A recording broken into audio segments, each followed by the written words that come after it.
that. Good evening, everyone, and welcome to this special Thursday evening of Boys from the Baltic Star After Hours. But even more specially this evening, there's two special reasons for this evening. One is that we're playing a brand new game for us, which I'll talk about in a second. And the other is you may notice that our bottom bar is a bit more exciting than usual. The order that I can say, I'm going to go from right to left, and instead we're going to briefly introduce ourselves, and we'll do it that way for once rather than me just talking all the time. Mm-hmm. So hello, my name's Luke. I'm in charge of clicking a lot of things tonight, and I'm GMing for this adventure. It's my first time GMing such a thing on screen, so please be kind with me in the chat. I'm reading it. Don't hurt my feelings. Let's be nice and kind to each other this evening until I kill your favourite characters. Next. Next appears to be me. It is I'm Ben. Usually, I am the referee for our Traveller campaign for the Boys from the Baltic Star. However, tonight I am... Well, I've never seen the rules for this game. I have absolutely no idea what's going to happen to me, and I'm looking forward to ruining Luke's evening. Oh. As usual. Okay. Yep. Sorry. No, that's you. Hi, Go everyone. I'm Gilly. I'm a fantasy world builder, gaming enthusiast, and aspiring author, which basically means I pretend to write books. This is my first dive into sci-fi TTRPG, so I'm very excited. But like Ben, I haven't read the rules, so we'll see. Hi, I'm Ewan. I play Agnar and Stefan on the Boys from the Baltic Star. And I, too, don't know the rules, so I'm assuming Luke is going to be honest with us and not try and screw us over too much. You've met referees before, right? I did, yeah, and Luke before as well, funnily enough. I would tell you. My comrade in arms, my brother. How many battles have we been through together? And all this. How many times have we been shopping together? How many shopping trips, yeah. That's the one. So, thank you everyone for watching this evening, and thank you, Gilly, for this evening. She made the terrible mistake of clicking a like on something we posted weeks and weeks ago, which suggested some vague interest in something we might ever do, and then I immediately messaged her and said, "Okay, yeah, do you want to play?"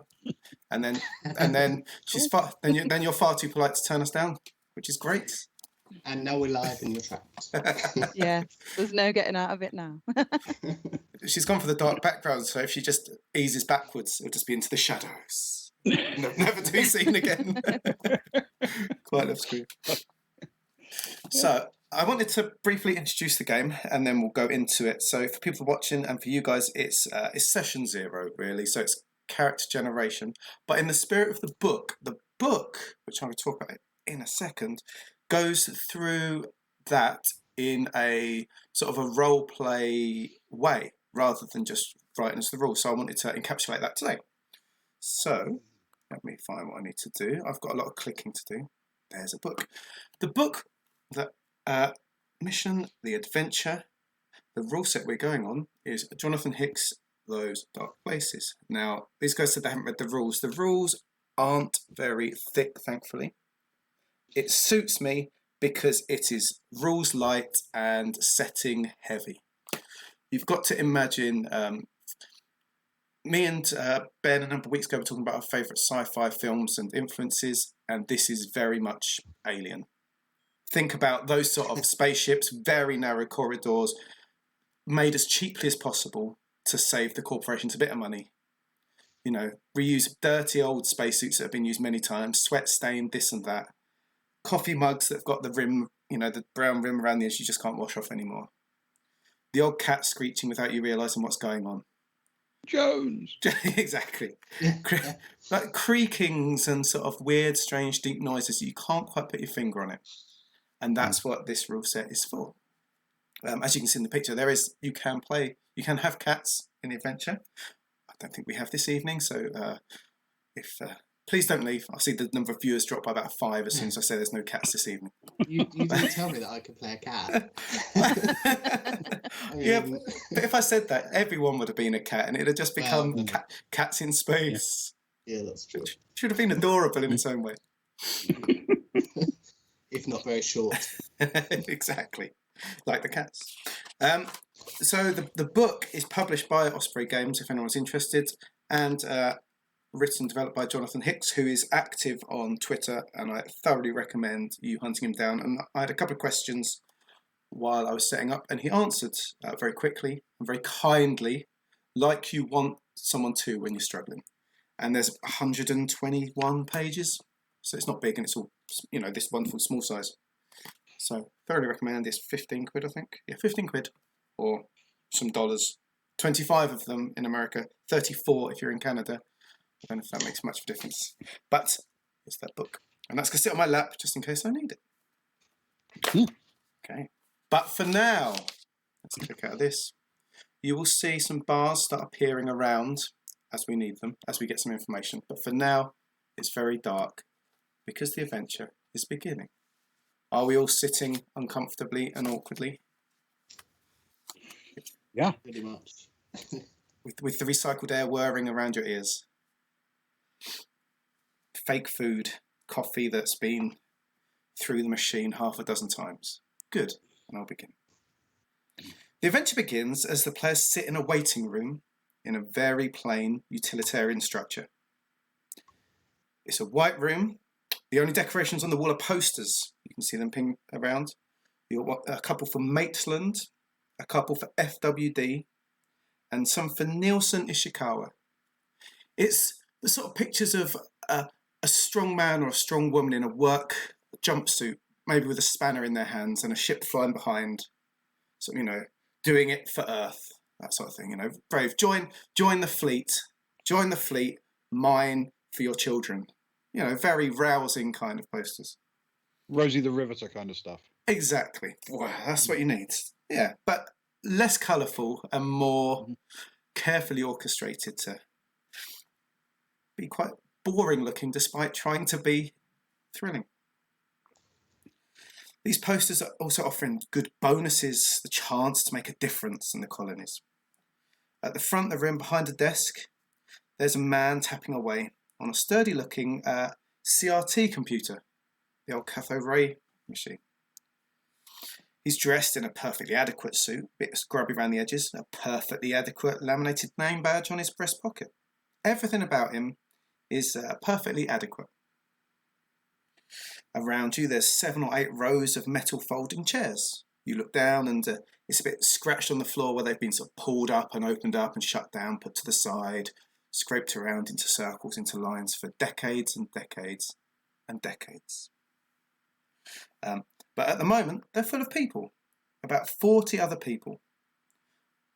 Most of them looking in their 20s to 40s, wearing a selection of jumpsuits, corporate zip-up jackets or plain t-shirts. There's even a few in penal jumpsuits.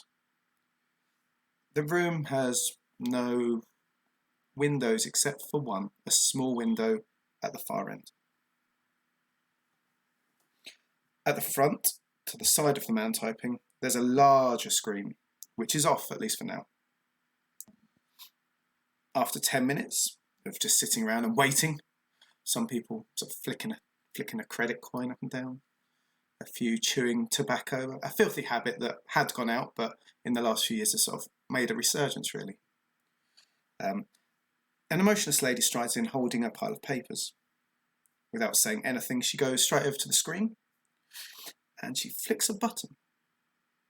And a large screen flickers into life in front of you.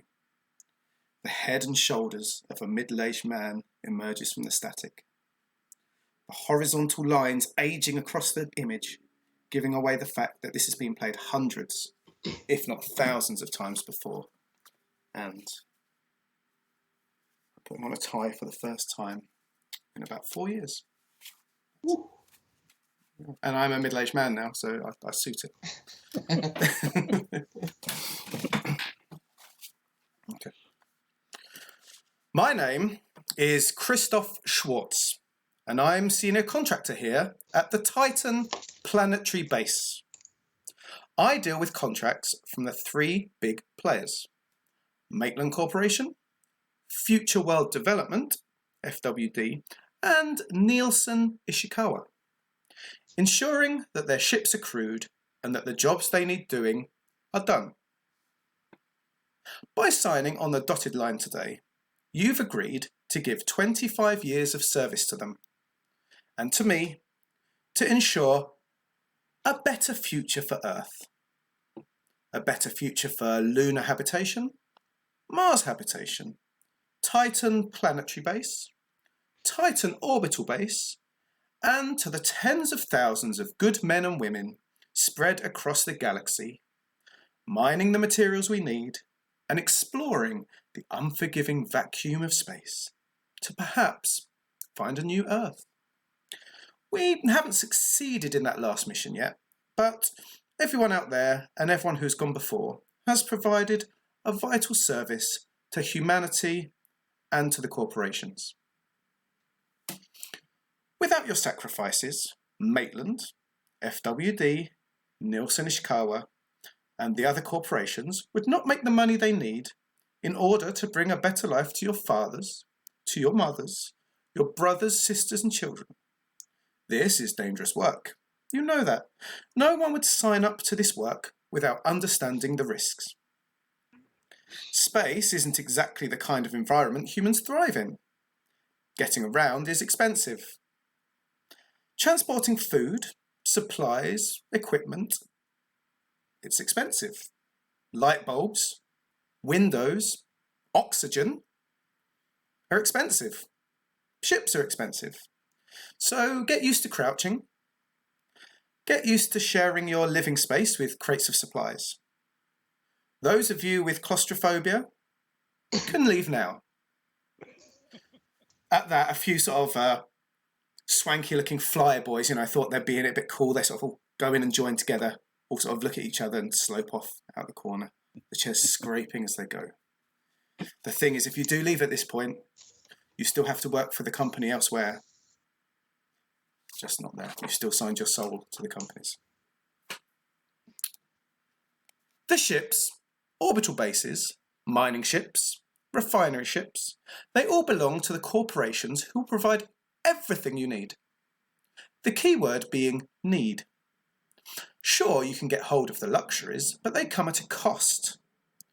On that note, let's speak about the most important thing: your pay. You know that ancient old saying, time is money? Well, that's how things work here. The corporations kindly provide you with a bed, with tools, food, a close approximation of coffee, and all the jumpsuits a person could need, as long as you like grey. You'll never need to spend a single credit. So instead, everything is based around time served. You're now contracted to 25 years service. That's 300 months, or 9,131 days, give or take. Doesn't that really annoying laugh like he thought it was funny at the time. The good news is, a lot of that time you'll be sleeping, just like your student days. Let's say you're contracted to deliver supplies to a mining outpost 20 light years away, travelling at a standard speed of 1 light year every week. After a few days prepping, you'll go into long sleep for most of that journey, waking up just a few days before arrival. Maybe the job is a 2-month job, unloading supplies and mail, helping with any maintenance, loading up their trash and waste. Then it's back into long sleep for the journey back. You may have been awake for only 2 months, but that whole mission took a year. That's 1 year off your 25 service. If a job goes extra well, then you may get a bonus, perhaps up to 50% of time spent.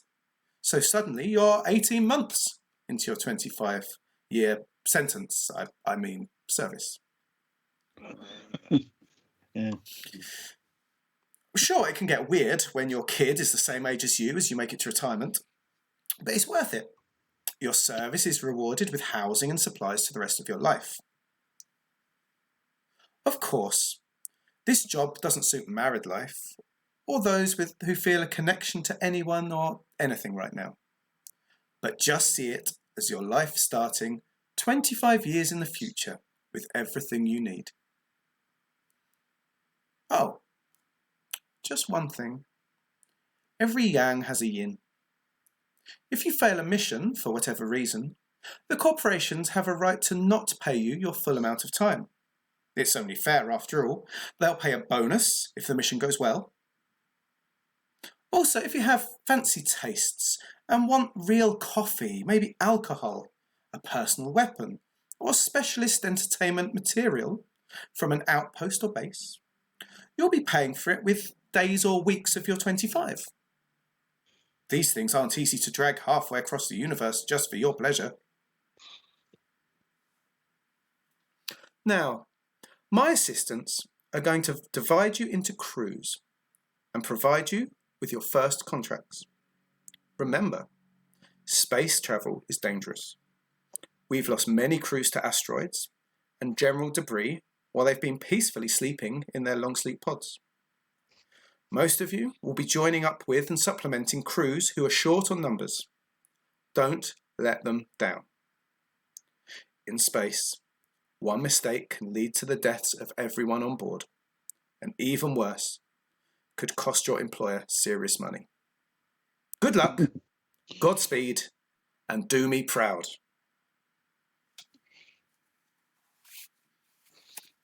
Can't keep that on any longer. After this, the screen's flicked off. Shh. The attendant stands there, looking at a mixture of stunned faces that knew what they were getting into, maybe as children of parents that have done this before. I'm going to read out your assignments, and each crew must move through to the next room, where they'll be put through psych evaluations, some training, and then be given the freedom to join their new crew and the ships that they will call home. She reaches into her paper, pulls out. Peterson Harry and Okwo Reggie, you will be joining the FWD mining ship Nook. You look around as two young men sort of stand up, look at each other, point at each other, shake hands, and walk through the door she showed them. Flowers, Chris, G, Maggie, and Todorov, Helen, you will be joining the Nielsen Ishikawa survey ship, the Kiso. Again, the three stand up, smart, awkward waves, like first day of school awkward waves. And so they head off through another door with Nielsen Ishikawa above. And then she digs deep into the paper again. Dituri Liam, Hawkins Shay, Renkov, Misha. Please stand up. You will be joining the Maitland service vessel Nakuru. Points towards the room. And this, for a second, is where my introduction pauses.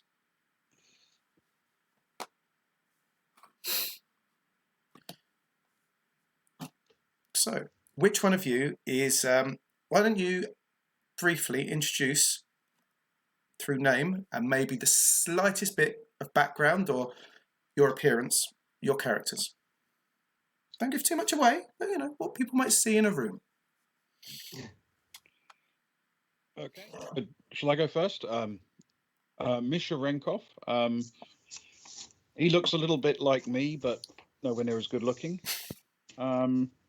He's reasonably charismatic, reasonably scruffily presented, but it's his best scruffs because it's his first day on the job, and that's actually everything I know about him. Sounds perfect.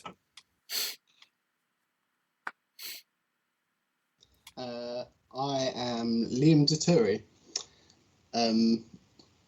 I suppose you would notice that he has a very bald head with a bit of a top knot bun going on, and a very thick horseshoe moustache. But other than that, he seems your average everyday space traveller. Ah, I know them well. So Shay's kind of, well, she's got red hair for a start, which is probably the first thing you'll notice. She's kind of scruffy looking as well. You can tell she hasn't sort of come from much. And she's definitely got a resting bitch face. She's just sort of standing there with her arms folded and scowling at everybody and everything. In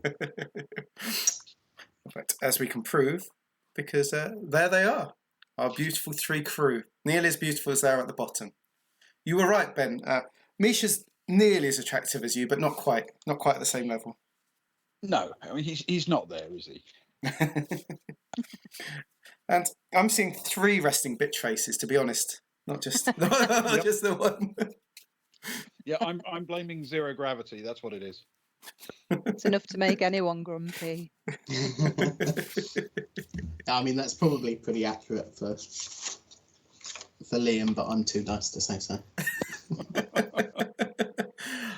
Thank you, Kaji. I really appreciate that. A little. They're bits, aren't they? Pinging out. We get so few. It's exciting. When we get them. Thank you That's so very much. exciting. Thank you very much. Thank you. Thank very you. kind. That's kind. And I can also show up this, which is going to be on the right-hand side. Keeping track of your service status, how many years you've been in service, your successful missions, failed missions, and what we like to call unexpected outcomes. That number tends to be larger than people may think sometimes when they sign up. Let's put it that way. But hopefully you'll get through without too many of those. Can I ask why successful and failed are in quotes? It's not down to me or you. It's down to the corporations.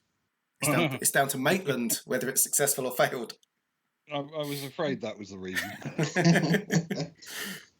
You may come out of it giving each other high fives and fist bumps, and you still might lose 50% of your time. If you happen to smash a mug or something that one of the managers likes.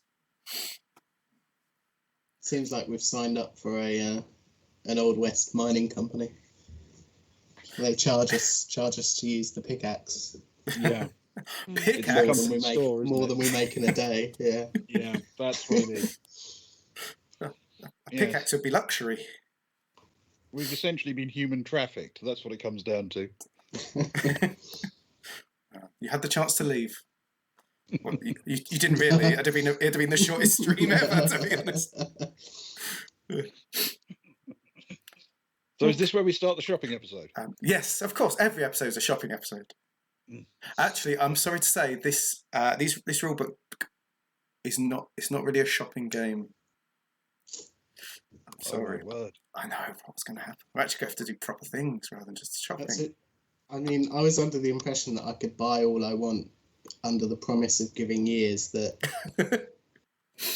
quite frankly, Liam doesn't have in him. It's like a credit card. I'll say you need to earn the years to spend the years. They don't take it on credit because they don't know whether you'll be able to repay with your time. Let's put it that way. That seems fair. Okay. So, the 3 of you are shown through to the next room. In the next room is equally plain, but there's a desk which is slightly grander than the other one. It's actually made of something that looks like wood. It's possible that if you tapped it, it would sound much more like metal, but at least it looks the part. Behind it is a gentleman. I've got the tie back on because he's dressed in a smart suit with a Maitland ID badge and a lanyard. He's definitely a step up from what you've seen so far. Like the face of a company. You know, if you go to the join the army, the army shops on the high street, they always put the man in the nicest suit and sort of the most welcoming sort of, come on, join the army. It's that sort of man, but definitely not military. On the wall, where once before there were posters for all the corporations, now it is just Maitland. Mm-hmm. He's got, again, a CRT computer on his desk, a couple of piles of paper, pen. The only personal effect he's allowed himself is a photograph, which you can see half of, which looks like it's of him 10 years ago with a lady and a couple of young children. Who knows who they are, but they're there. And he does have a window. And through that window you can see, glowing out, just over the top corner of it, is the edge of the glow of Saturn. Just that. Bright enough that any stars are not visible at this point, just the glow of Saturn there. There's a loneliness, but also a slight beauty to it, I guess. And you could see why people might be called to this end of the solar system, to be surrounded by such things. So his name is Contract Manager Donovan. Mm-hmm. As in Jason, but not as good a singer. And he's never done musical theatre. Or been in soap operas. You could ask him, but I don't think he has. I'm more curious how many years of time it cost him to ship that photo out to Titan. Are you going to ask him? And whose time? Yeah, I think I am, actually. How much did shipping the photo out to Titan cost you? He's looking down his paper when you come in, as he motions without looking up. He sort of looks up slightly at you, sort of slightly puzzled. How many years of service do you have so far? Rank of, is it? Well, I think if I've been keeping track, a total of about 11 minutes. 11 minutes. That would have got this picture about 50 metres down the road from my house. What I figured. Okay. Liam will ask, where's your house?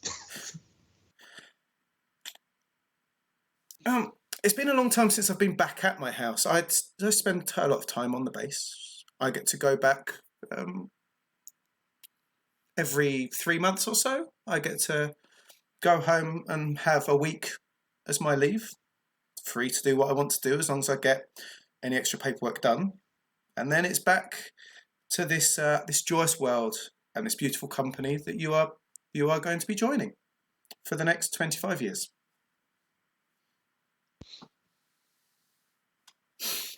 Now, if that's all, can you please sit? I've got a lot of people to get through today.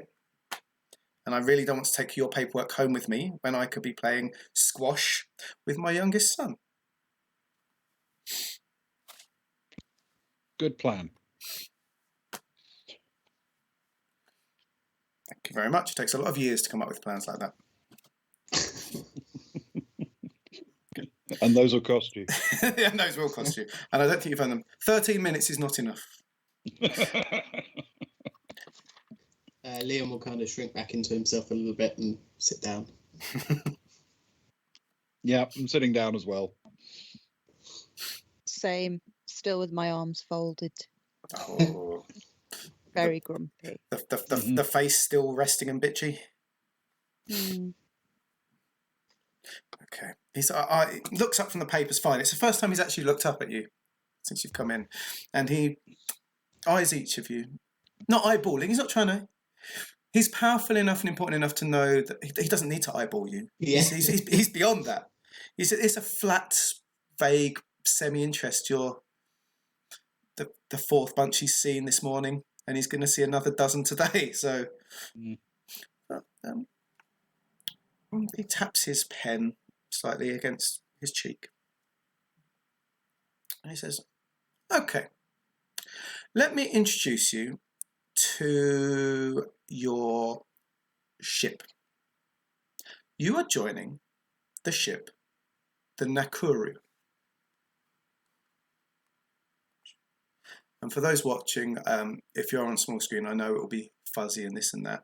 If any of you would like ship plans, I can make them available through other social media if you're of interest, of course.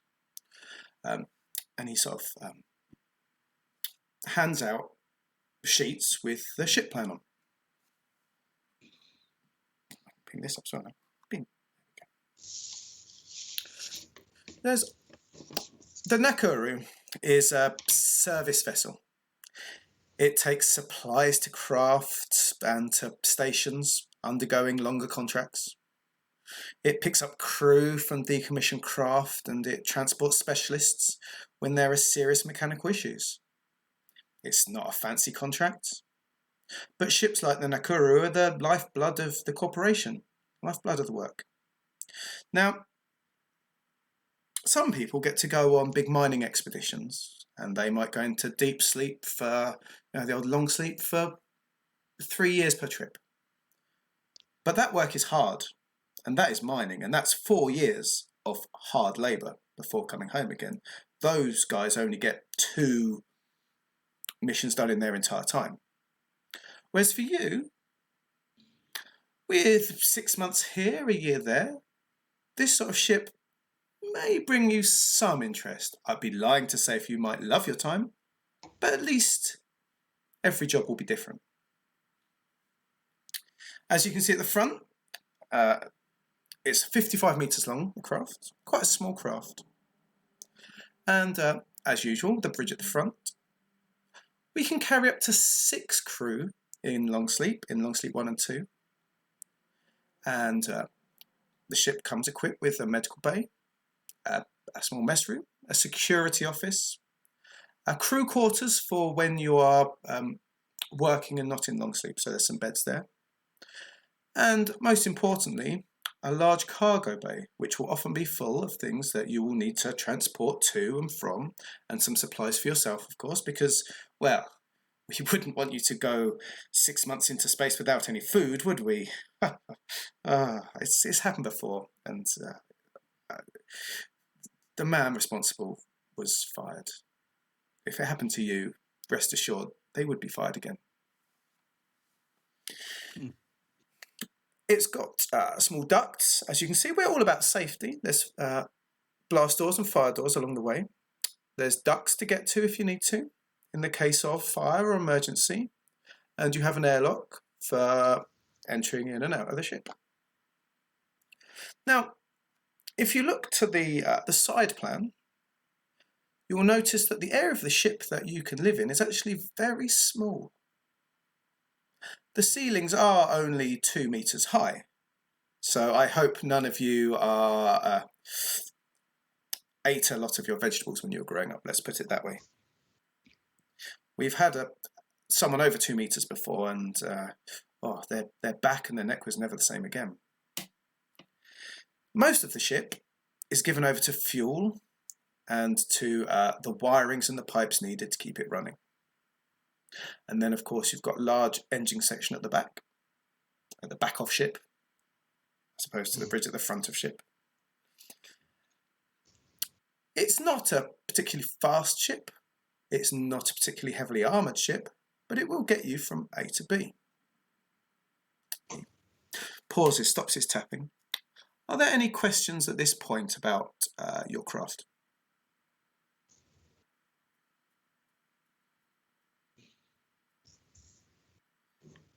Good.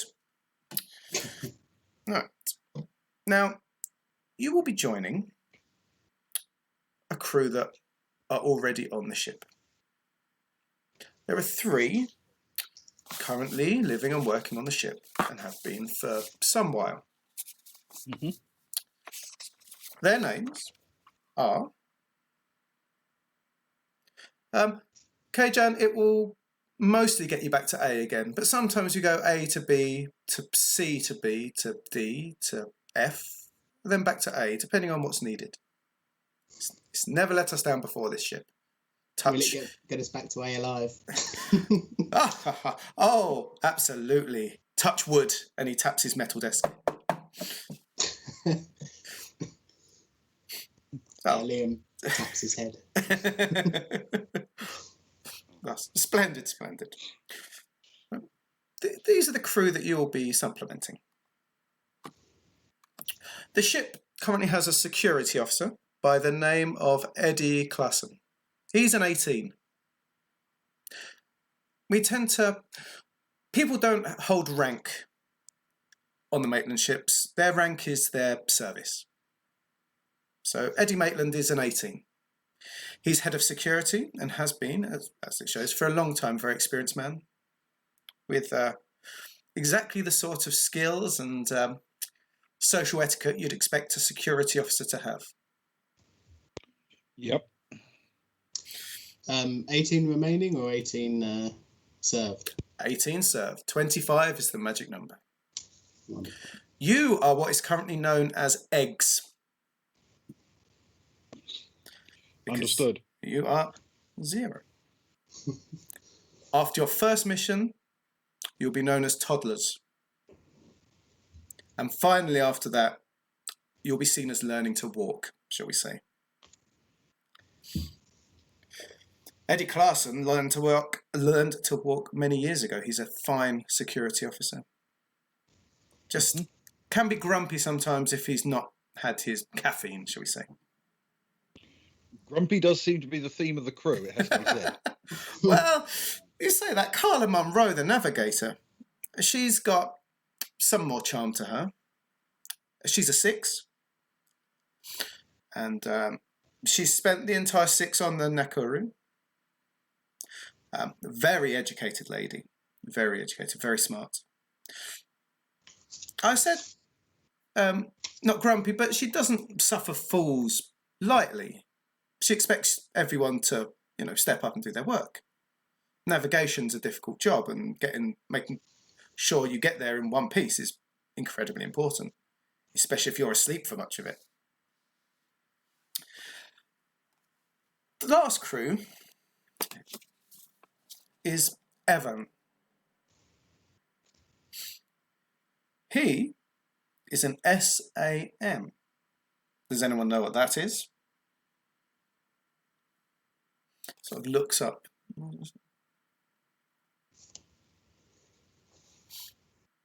No. Good. Sorry. Good. We try not to make too much of a thing of it outside of the industry. He is a synthetic automaton, a synthetic crew member. Evan will do the jobs that need doing. He can hold a conversation. He can press buttons.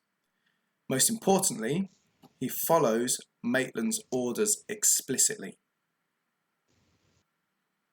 The mission above everything. He's a good worker. Now, we never used to use SAMs. Maitland were one of the last, but we used to have to when we sent our crew, we'd have to keep someone awake for the whole journey to make sure everything was okay. And that costs more, of course, because if you're keeping them awake, you need to pay a bonus. And then before you know it, your skilled men are leaving before, and your skilled women are out the window before you've used them properly, because they're using all their time just waiting. And there used to be some incidents where all that time alone,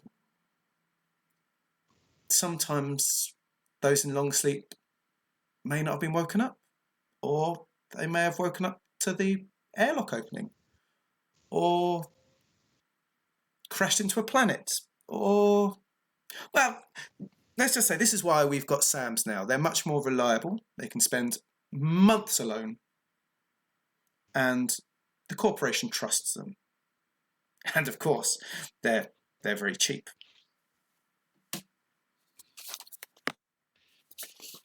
Anyway, this is your crew.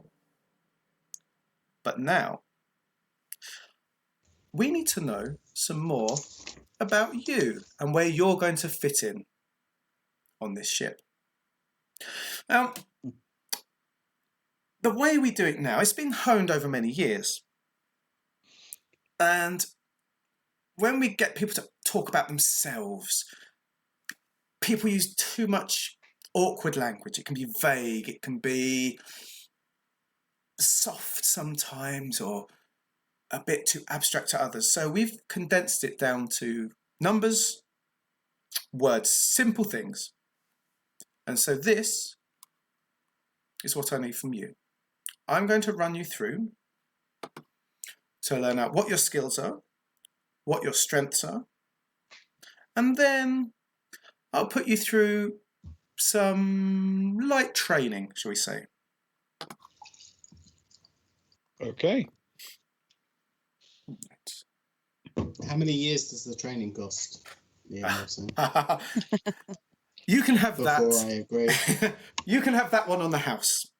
In fact, if you pass it, if all of you pass it well, I'm feeling generous. I'll give you a bonus 5 hours, which you can spend on some personal supplies. Don't say that contract manager Donovan is not a generous man. I've taken to you guys. I can see a sparkle in each of your eyes. Sort of his eyes move along and then pauses on Shay's, trying to find the sparkle in the eye. Yeah, she just looks at him, gives him a proper dead eye. Well, We're seeing a lot of 1,000-yard stares in this room. He sort of half smiles and pulls up his pad of paper again. Okay. You will find yourself that you have a crew sheet. And I will need you to fill this in. I will go through it with you. And then we will keep it for our records. You can keep it for yourself to show off when you've hit your 25, to show what you thought of yourself back then and how you've grown. So I'd like you first to put your names in. Description, not so important, unless you want to put resting bitch face. Definitely going in there. Top knot. Yeah, I mean, why not? Why not? Why would he not show it off? Why would he not? All there is on his head to show off. I put description average. That seems reasonable.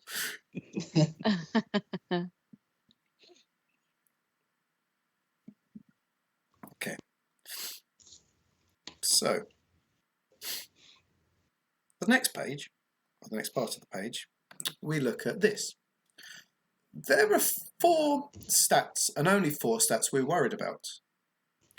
And we tend to combine them up a bit. We call these attributes your case file, C-A-S-E.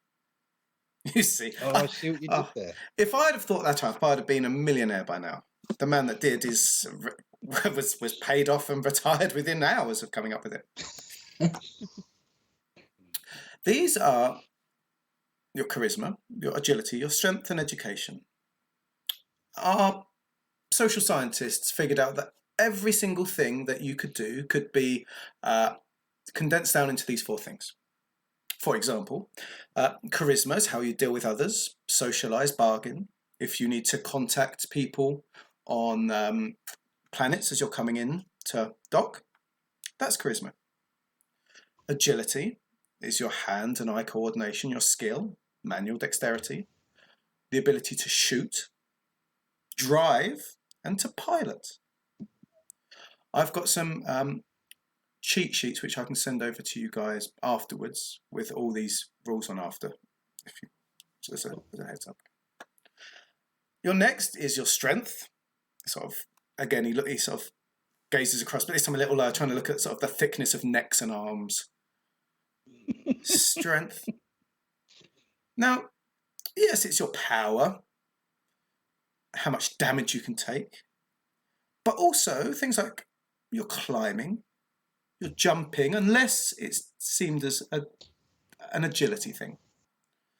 It's also your constitution, and most importantly of all, your strength is your health. So do not shortchange yourself on your strength. What do Oh, dude. a challenge. Finally, your education is about how you can analyse how you are at mentally challenging situations. Some, wiring, piping, solving things, worries with computer issues and so on. That is your education. Now, are you all familiar with the numbers 1, 2, 3 and 4?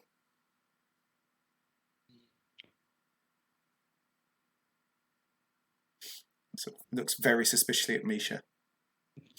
And kind of rolls his eyes and nods. Okay. Slow down, egghead.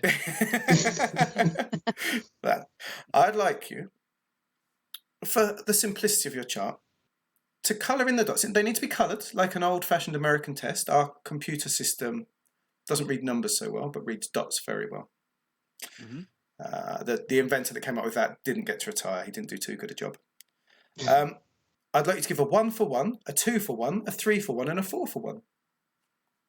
And that is it. How many ones? Just the one. 1 for 1, a 2 for 1. Did I say? So I make that 5 ones and 1, 2, 3, 1, 4. Did I say? Extra, what, 3 ones? Did I say 5 hours for completing the training? A1, A2, A3, and A4. Oh, now we're doing roads. It was the 4-4-1 that got me. 4 for 4. 1, 2, 3, 4. Okay, so we basically put a cross in the box with our weakest being the leftmost and our strongest being the rightmost, or the other way around. So if you wanted to put 4 in charisma, you would go cross, cross, cross, cross. So you'd colour in all 4. I'm with you. If Gotcha. If you wanted a 2 in agility, you'd colour in the first 2. Gotcha. Fair enough. Yes. All right.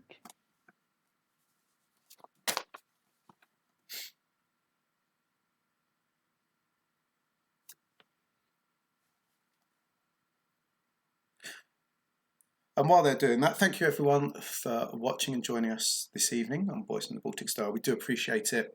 If it is your first time and you are enjoying it, even if you hate everything else you do, we will come back to those dark places again in the future. I don't think they're going to die in character generation, but it's a deadly game. And we do play Traveller on a Friday evening as well. And July is going to be our Summer of Love, which we're going to talk about a bit more in the coming weeks. So there's lots to look forward to. Thank you for those that have joined in with Conversation Stone before. We do love that. We do love. I'll drink to that, Mr. Leno. I agree. Thank you. You keep me full of joy in the quiet, dark moments. Good about points. I'll join. I'll drink to that. Drinking, yes. Yes. I'm on the tea tonight. I ran out of money, so I couldn't buy wine. All right, I think I'm there. Do you need me to tell you what I've put things? I tell you what. Yes, I would love that, Misha Renkov. What are your skills? Well, I don't think sarcasm counts high on the charisma, so we're going for 1 on charisma. Thank you, Karjan, again. Many drinks to that. 1 to charisma. Yeah, I get. Donovan looks you up and down. I'd have guessed that. Yeah, I'm putting my 2 in agility. Okay. 3 in education and 4 in strength. Bit of a brute force. Or possibly brute force. Brute force. Bruce force. Shay. Okay, so my 1 also went in charisma. Oh, we're going to be so good at We're going to be so charismatic. It's untrue. I've got my 4 in agility, Nice. 3 in strength, and 2 in education. 2 in education. And Mr. Deturi. Well, I was going to go for the old 1, 2, 3, 4, but I looked around the room at all the resting bitch face, and I thought I'd go 2, 1, 3, 4. So 2 in charisma, 1 in agility, 3 in strength, and 4 in education. That automatically makes you the most charismatic man in the room. The man with a top knot and the handlebar tash. Excellent. You look the part. Okay, fantastic. Donovan takes the notes down. Lovely. This is good to know. This is very helpful. Okay, in your next section, we have crew positions. Now, these are for you to argue about if you wish. Each crew needs crew members, people that are good at their skills. Mhm. You will have what's called a primary position and a secondary. For the primary, you'll colour in 2, and for the secondary, you'll colour in 1. Sure. These are the things you're very good at and the things you're good at. Now, it's worth bearing in mind who's already on the crew, in Eddie Classen and Carla Munroe. Evan can fill in, like we say, he can fill in anything. He's just not a talker. But then he's about as charismatic as the rest of you. But it's up to you whether you do it separately or between you. I've got a phone call to make, so I can be back in a couple of minutes if you want to fight it out, or choose separately. And sort of Donovan puts his paper down, grabs his phone device, and heads to the door and sort of swings it open, and out he goes to make a call.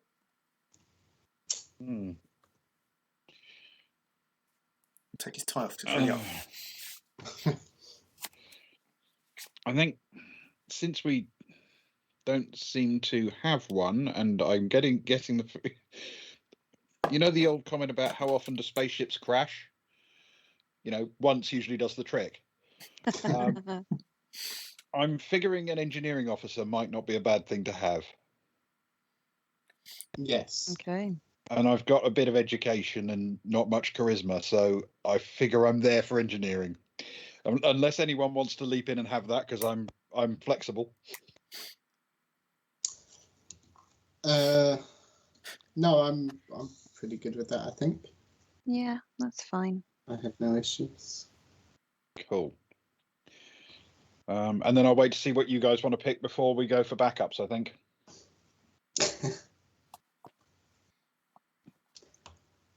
I mean, Gilly, you go first. Have a look at what you fancy, because I'm still mulling this over. I mean, I've got in a few bar fights in my time, and I've stitched a few of my own wounds, so I might go medical. Medical? Okay. Nice. I mean, I was potentially thinking liaison officer being the The most charismatic. the most charismatic out of the bunch, but Yeah. that feels like a secondary job, perhaps. You get a bigger. I'll talk about it in a bit more, but you'll get a bonus to your role for that skill. Yeah. So actually, having an average charisma by having more liaison will make you more right. successful. He has got the what- McCoy vibe. Yeah, that was Shay Hawkins, Grumpy Bones. What's the helm basically refer to? Helm is steering, so that's an agility. So that's not one for you. Okay. I not might be mine. better at that then, hadn't I? Do you want to Go swap? with Do you want helm. to swap to helm? You can go helm Yeah, and that makes Yeah. makes more sense, doesn't it? Front of ship. front of ship. Yeah, get to the front of ship. Yeah. Very important. Let's not bring that up again. There's a whole backstory there, It's You a don't have very to go old into. joke, yeah. and I don't have the Okay. mental strength to go into. Okay, so liaison or science officer, perhaps. I mean, that I'm assuming with decent education, a science officer They're a would do good. quite well. They're both a good thing for you. So potentially, whether I go all in or average some stuff out. Let's go liaison. Liaison. Okay. Because I never play talky characters, so You don't. This will be make a fun. nice change Let's see. Nice. potentially. Well, I must confess, I'm also sort of torn between science and medical, so I'll let you guys go first for your second pick, and whichever of those is left, I'll go for. Okay. I'll go medical then as my secondary. Okay. Fantastic. Then, if Liam doesn't mind, I'll pick science as my second string then. No, not at all. And then that doesn't leave us with anything uncovered, does it? Potentially. We've already got nav and security. We've got liaison and medical. We've got helm. Yeah, I think we've got everything actually covered somewhere. So where do we need a backup?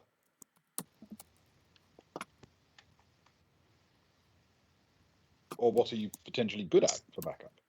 Yeah.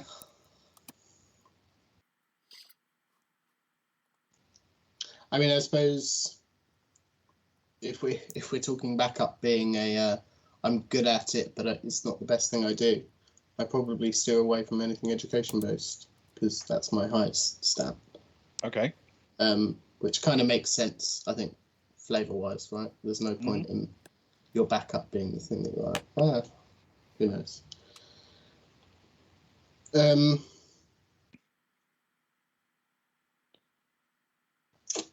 How's your agility? Terrible. That's my one. How about if we go? Let's go science. Why not? Okay. See what it brings up, roleplay wise. All right. Okay, fantastic. I just misspelled science as skius, which is only fitting, right? Liam would correct you. Oh, with all your education. With all his education, yeah. Actually, there's an N in science. It starts with an S. as Donovan takes notes. I said you'd get 2 hours for completing the I think science, right? Fantastic. Thank you all very much. I feel like I know you better already. Right. Where are my information? There we go. The next part is pressure. We'll talk about that in a minute. And we'll talk about this in a minute. But for now, you can put a big fat 25 in the years box. Uh-huh. Wonderful. Something to, like in Simpsons, when Maggie, he puts all the pictures of Maggie up over his, the sign that they put on in Homer's, the nuclear thing, you'll be here forever, and he covers it with pictures of Maggie. It's something to sort of, yeah. Thank you, Kajan. Really appreciate it. Yeah, thank you very much. We appreciate everything. Thank you for joining us, and yeah, we'll keep going. There'll be a bit of dice rolling when you come back, and when you watch it through. So, okay. Yes, thank you for joining us. It's very kind of you. Yeah. Are you three okay if we go through a bit of training now? Oh yes. Yep. Not falling asleep too much. Yeah. Liam Fantastic. will nod. Splendid. Good, because in game it's only 9:30 in the morning, and I'd be very worried. About you as a crew. Make some notes. That is the least thing I'm worried about with this crew. Okay. We're going to teach you the skills you need. Cody Garrett Bars, I'm awake. Good. Good night, Mr. Leno. Thank you. It is a late Thursday. I know you join us late on Friday, so thank you.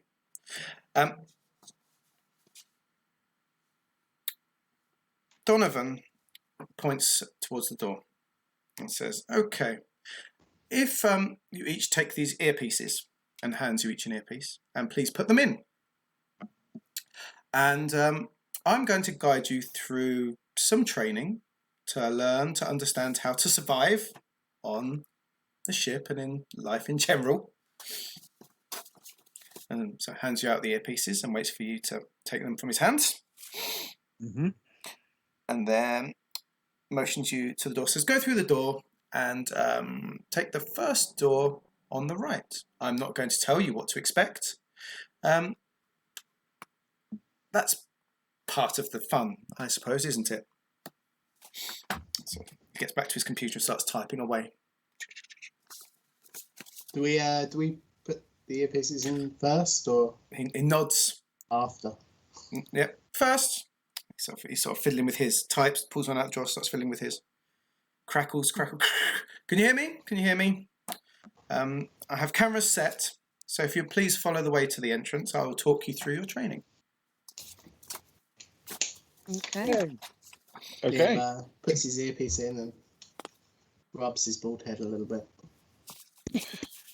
Just what, for luck? Just a little bit. Well, yeah, just to feel this, that stubble. You get, yes. And it's Yeah. really short and just growing through. Yeah. And then Okay. heads off. Yeah. So, yeah, I'll head down the corridor and take a good look at the first door on the left. The door is ajar, and behind it you can see darkness, but with a certain level of light that you would just get from a standard wall light, I guess. But the door's not open enough to get through at this moment. Is it open towards or away from me? Away? This one is away from you. Then I'm essentially going to walk up towards the hinge side of it. Mm-hmm. Some distance away from the actual opening itself, and just very gently push it in from the hinge side, so that I can see as it sweeps open and reveals the room degree by degree, so to speak.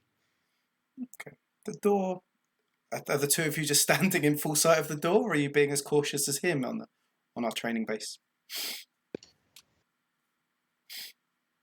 Oh, I'm not going to be cautious at all. I'm just going to stand there. Yeah, I think. In fact, I'll just push it to one side, actually, and just throw it open. The door opens into a long, plain corridor that's been... You're still in the base, but it's been made to look a bit more like a ship corridor. They've sort of screwed some metal plates to the wall, a few pipes running the length, and every couple of meters there's a wall bulb. It's not covered with anything, it's just an open bulb. And it's just a corridor that goes down about 10 meters, and what looks like an airlock at the far end, but again, that is open. But you can't really see inside from where you are.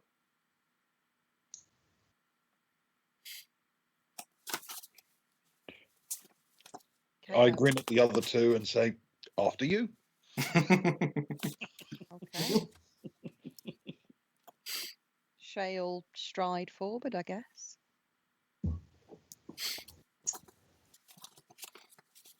Liam will eagerly follow. As you walk down, I'll bring up the rear. As you walk down, you hear crackling in your ear, and you can hear Donovan over. He says, "Welcome to training. If you look above you now, you'll notice a small camera in the recess. This is how we have many cameras, and this is how we watch to see how training is progressing. Each room you come into will be a different challenge or something that will help develop your skills and help you understand what you will need along the way. If you would please carry on through the open airlock to your first room."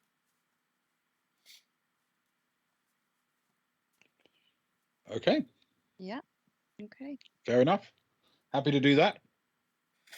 Fantastic. Yeah. This first room is to test and teach what is called rolling.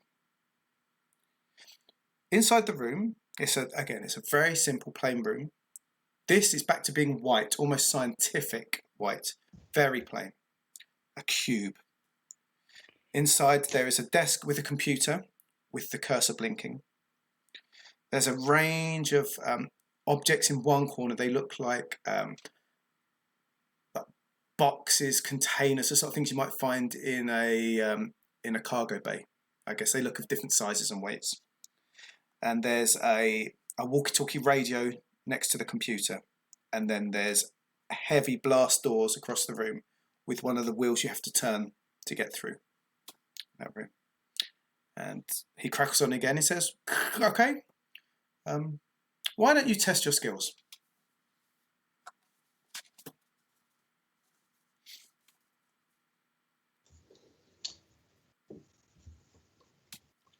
Well, Liam probably comes out of the corridor and straightens himself up a little bit. He's quite stout, so if they're similar to they would be on a ship, he'd probably be walking at a slight angle. And I guess he'll approach the turny door bulkhead and try and open it. Mm-hmm. So, Liam, you've chosen your challenge. To complete a task, you need to roll a 1d6 and you add the matching attribute skill and a position bonus if it's relevant. So your position bonuses are liaison and science, which would not help at all with the opening of a door unless... Are you saying I can't try and charm this door open? Well, you could try, but you would fail. I've tried. It's uncharmable. Seems fair. For a door, you could use strength, brute strength, or if you could argue it, you could use agility. But if you can explain to me why, if it could go either way, sometimes it will definitely be one, sometimes it could be arguable for either. This is a strong door though, so we're going to go for strength. Generally, so it'll be your strength skill plus 1d6. 8 plus is a success. 7, a partial success. 1 to 6 is a fail. This door is a standard door. It's not hard, it's not easy, it's a standard door. So you need Sorry, go on. No, carry on, please. I was just going to say I could potentially argue that, I'm educated enough to know how to open the door. But I feel as though that's probably a bit in bad taste. I quite like that. I do. In the same way that we do with travel. If you can argue it to me and it makes sense, education will show you which way to turn the wheel for a start, so you're not just hoiking in the wrong direction the whole time. Yeah, or the certainly the physics behind levering a door open, or the way the mechanism works. Exactly. So take your education, which is 4, roll a 1d6, and 8 or above, you open the door. Oh no. Well, I dropped it, but it's a 3. A 3, there's a 7, a partial success. So as you tug on the door, you work out, you remember, lefty loosey tighty, tighty righty, good education, the best education you had in school. You start turning to the left, it's opening very well. As you pull it a bit too excitedly. It's not a real, it's not a real ship's door after all. It's all sort of a bit man-made. You get to open the door, but the wheel snaps off in your hands. You don't know your own strengths. You hear a crackle through the radio from Donovan. My door! What have you done to my door? I need this door for 5 other groups today. That is going to cost you, sir. If you don't get through this, that will cost you. Liam sort of rolls his eyes once again and says, "How many years?" You'll be lucky to see 5, let alone 25. Okay, would anyone else like to attempt a skill in this room? So there's a computer, there's a radio, there's some boxes. It's just some random bits and pieces. I guess I'll have a go at the computer. Okay. All you need to do, it's a very simple test. You say that.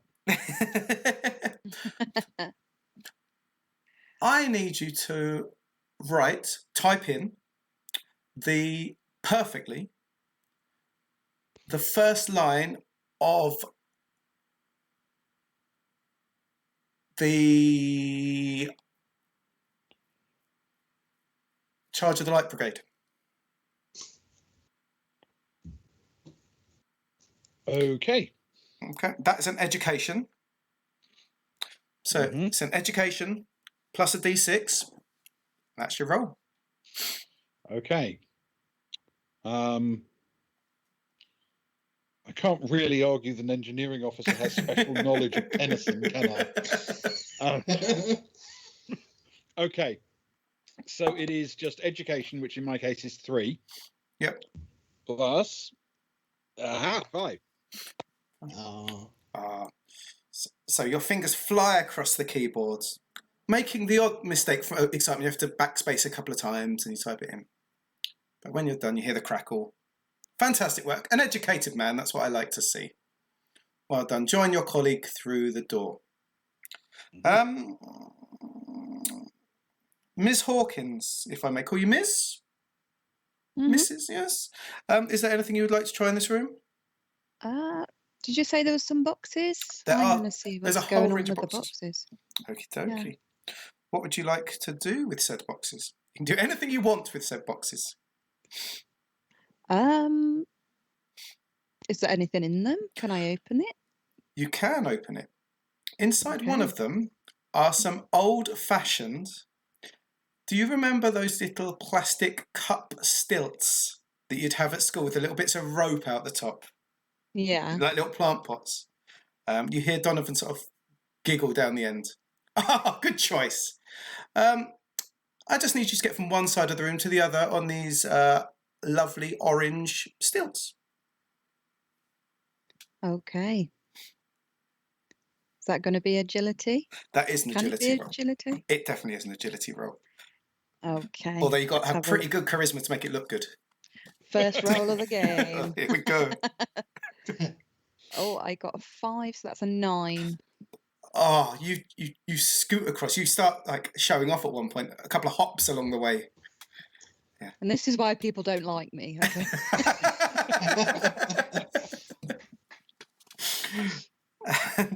and you make it to the side. And you hear a grudging round of applause over your headpiece. Okay. I can see you've grown attached to the stilts, but they do need to stay here for the next group.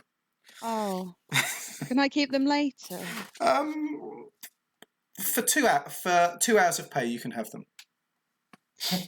Sure. Okay. I'm going to do Okay. all my missions on them. Still take the stilts with you. Okay. Please carry on to the door is open. The wheel is broken. My men are now coming in to fix that. But if you could lead to the next room, please. Okay. Liam awkwardly looks for somewhere to put the wheel down. And probably finds a box somewhere in the room. Just pats it down on the box and leaves. Yep. Yeah. I will follow him through. Same. Okay. You hear a crackle. This next room is to test opposed rolls. So we've done standard rolls. This is opposed. In this room, again, it's another clear white cube, very scientific. There's people in this room. There's a strong-looking woman sat with her elbow on the desk, arm raised, ready for an arm wrestle. Mm-hmm. There's a wiry-looking man in front of a tangled mess of wires with some sort of clippers and some electric-y bits. I'm not an electrical person, but they look like important electrical bits. Okay. And then, most interestingly of all, on another side desk, there's 2 drones, small drones, the sort of toy drones, and 1 remote control. So who would like to try an opposed roll? Well, feeling engineering might be something that could be helpful in the wiring thing. I'll wander over and have a try. The man looks up at you through narrow eyes. He says, You are as average looking as I was told. Well, thank you. Please join me at this table. Your challenge is to untangle the wires and wire them in correctly into this plug. It's that simple. It's a simple fuse-fitting wiring challenge. Mm-hmm. The fastest wins. If I win, apparently I'm getting an extra 2 hours. And if you win, you can keep the pincers as a treat. Wow. Okay. So with an opposed roll, each side rolls, adds their attributes, and the highest wins. Ties are re-rolled. Okay, so it's simple as that. I'm going to make the case that being an engineering person is going to be helpful here, right? Yes. And is it education as well, or just engineering? I would go with education as well. So you get your education. Okay. Your engineering is your main one, so you get a +2 for your engineering. Yeah. So that would make you +5. +5. Yes. Okay. Okay. That seems reasonable. Okay. We're going to give it a shot. And I won't tell you the man's stats, but he's got no job position as it is. So I'm just going to roll before looking at yours. I've got his stat written down. Okay. What's that? That's a 4. +5 is 9. Okay. He rolled a 2, and his skill is a 3. So his is a 5. Okay. So he gets very frustrated. The wire gets wrapped around one of his arms at one point. He's getting quite hassled by you doing it, as you're looking over, sort of doing it with one hand tied behind your back almost. And he sort of gives a harumph and just throws the mass down and just like hands you over the little pincers for you. Okay. Says, so can I put pincers in my notes thing? Yeah, go for it. Excellent. Cool. Just like a shopping episode. It's a secret shopping episode all along. Everything is shopping when we're playing. Yeah. Hi Sparrow, by the way. So I'm not looking at the screen much. I'm on work business today. Nice to have you join us. Yes, okay. You'll have to forgive Luke. He's actually refereeing today. He's working for a living. I'm actually doing some work. Anyone else want to try an opposed roll? We've still got a strong-looking woman. We've got a couple of drones. The man's still sat there with his wires. I know I should probably go for the drones, but I really want to arm wrestle this woman. Yes. Okay. So it's going to be a strength. It's going to be a strength check. Okay. You won't be able to choose helm. Medical's only good if you break her elbow by doing it. Can I try that? I mean, she would know the anatomy, right? You could know the correct angle or something, the feel. Yeah. I'll let you do it as it's a learning, absolutely. So you can add a +1 to your strength. Okay, let's see. Okay, so I rolled a 1. Oh no. So that is a 5.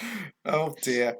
Her strength was also 3, and she rolled a 5, so it's an 8. So there's a bit of a struggle that goes on, and then it looks like she just goes up a gear, and then she forces it down. Although you're trying to do like wiggly things with her elbow using your medical stuff, but she sort of sees it, and then poof, down she goes. That's it. She gives you a bit of a condescending. You're not bad. Keep training. Gives you a little condescending pat on the arm. Yeah. Says, thanks for the challenge. I owe you a drink. Yeah. Yeah. Oh well. Thank you very much. Smooth as I go for. How many years? Liam shouts out. Well, I just got myself 2 hours for beating you.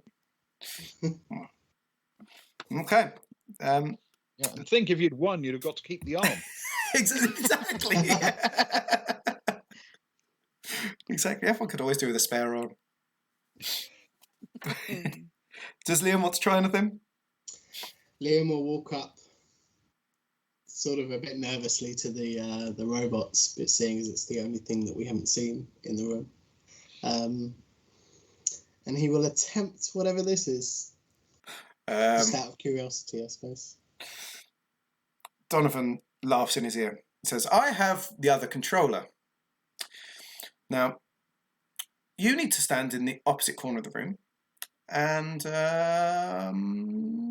Mr. Renkov, can you stand in the other diagonal corner, please? Sure. Mr. Deturi, you need to take the drone and land it perfectly upon your head, while I will land mine upon Mr. Renkov's head. Mr. Renkov, if I win, you can have an hour. Mr. Deter, if you win, you can have 2 hours. Mr. Rankoff, you're not doing anything. You're just standing there like a statue. Okay. So, I would suggest... So, it's a basic agility. That's anything controlling things is. Yeah. And I can't give too much else to you on that, I don't think. Science officer. How would you use science officer to solve it? Well, we're piloting a drone, which is very scientific. Very science. Okie doke. Okay. Potentially analysing any cross currents in the room. Without being too obvious about it, make it just a little bit harder for the other guy to land his drone. You can. So I will make... This is good. So I will make a hard check. So I'll take 1 away from my score. Okay. Cool. And Liam, you'll get a +2 to your roll. And I'll get a -1 to mine. Okay. Oh, that's very kind of you. Thanks. Let's hope the dice are good. They don't need to be too good. Oh, it's a 5. 5.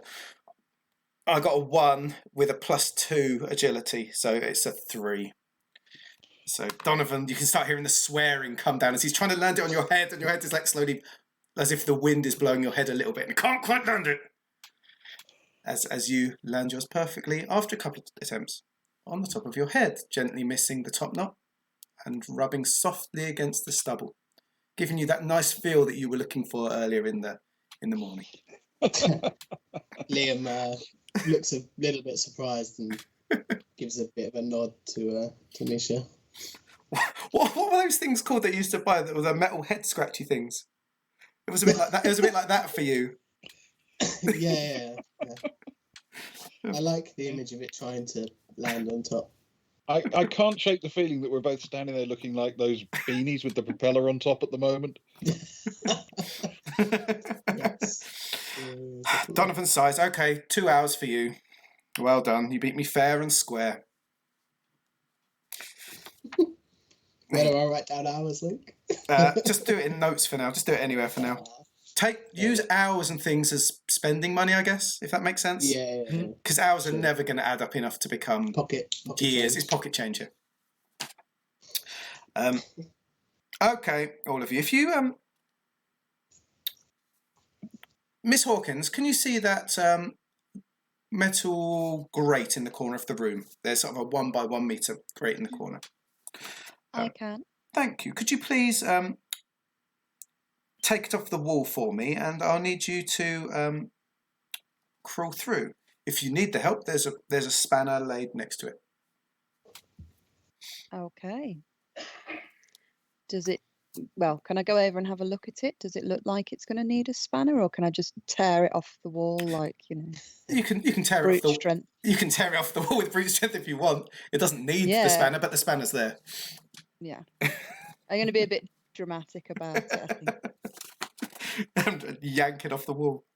Yeah. Well, let's do this properly then. Let's do a roll. It's not opposed Okay. because it's just you versus a vent. Vents don't have stats. Just roll on top of your strength for me. Okay. Oh, that's a 2, so that's a 5. That's a 5. It's an easy vent, but that would be a 7, but it's still fallen short. It sort of gives and grunts a little bit, but it seems to be getting caught in one corner, and you can't quite open it all the way. Oh, well, now I look silly. After like the rolling up the sleeves. I don't know what you're complaining about. The others of us still have helicopters on our heads.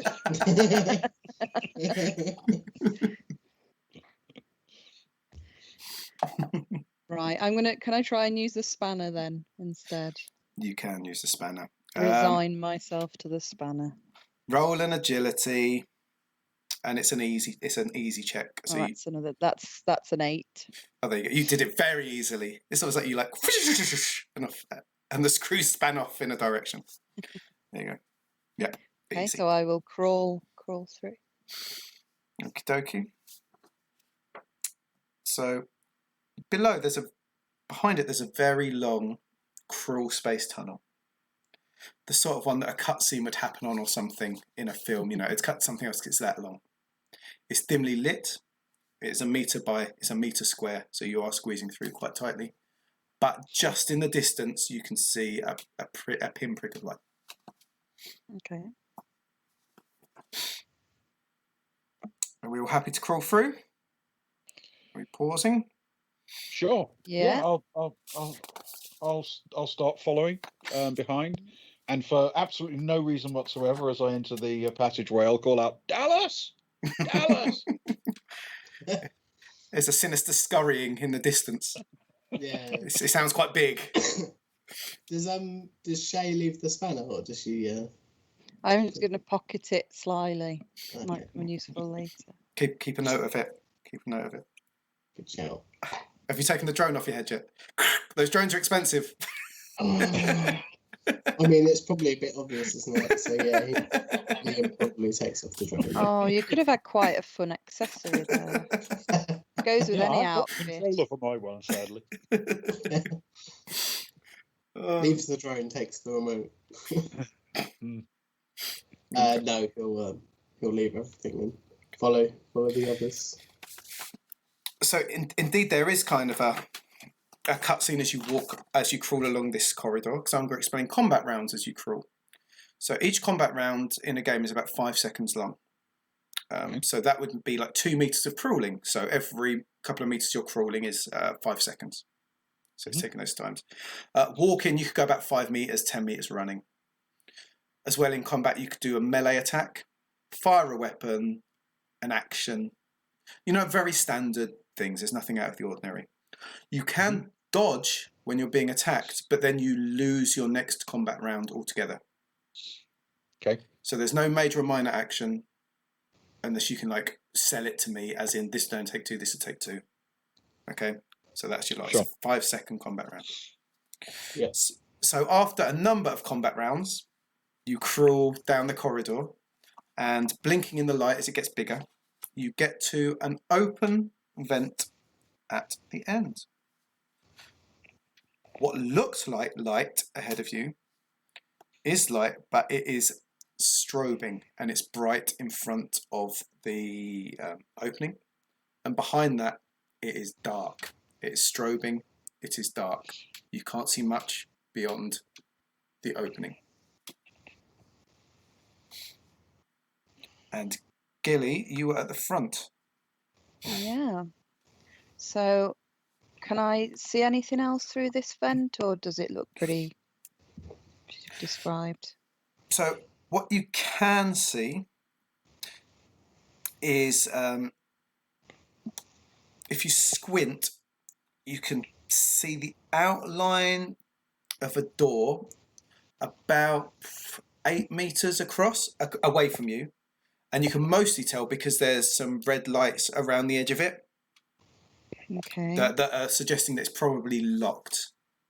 But apart from that, the room looks pretty empty at first sight from what you can see. Okay. I'm going to use my spanner then that I've pocketed and try and get this vent open. That is not even going to need a roll because it literally falls off in your hands. I should have saved the kicking it for this one, shouldn't I? This was the moment to do the Ripley kick, yes. Yeah. Don't worry, lads. Follow me. Yeah. Yeah. So I'm just going to crawl out. Glad to get a bit more space. It's a bit claustrophobic in there. Fantastic. Okay. As soon as you're clear of the entrance, I'll sort of roll out and crawl out behind you. Yeah, Liam will follow. Okay. You're all out of the room. The vent's behind you. The sort of the cover is sort of on the floor where it's just sort of fallen with all that effort that Shay put into it. And across, now that it's still strobing quite heavily, like it would be at a bad nightclub, but you can see across the door a bit more clearly. It's definitely a door with sort of a couple of red lights on each side and 2 above the top. That, as far as we know, is locked, but that's all that it suggests. And the room looks again cubular, but this time it's much darker. but there's enough light that you can probably, from the strobes, that you can look around a little bit if you need to.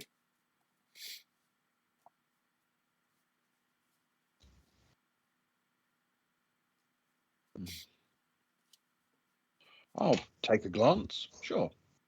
Look around, see if there's anything to be seen around the room. There is indeed something to be seen around the room. There's a metal pipe in one corner, just balanced on its end against the wall. And then in another corner, there is half a brick. And that is all there is in the room. Uh-huh.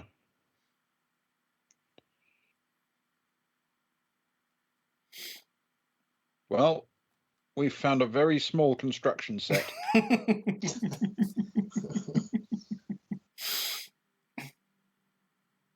All right.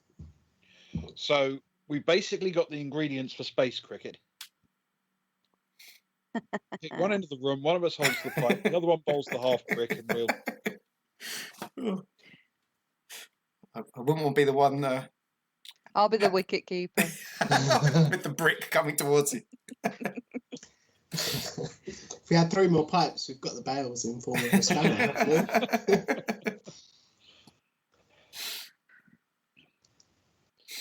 All right. Well, strength is a strength, so I'll grab hold of the pipe. What the hell? Cool. It's easy. It's half the size of a baseball bat. It's not very big. You feel the weight. It's metal. You feel the heft in your hand, but it's not uncomfortable to carry. Okay.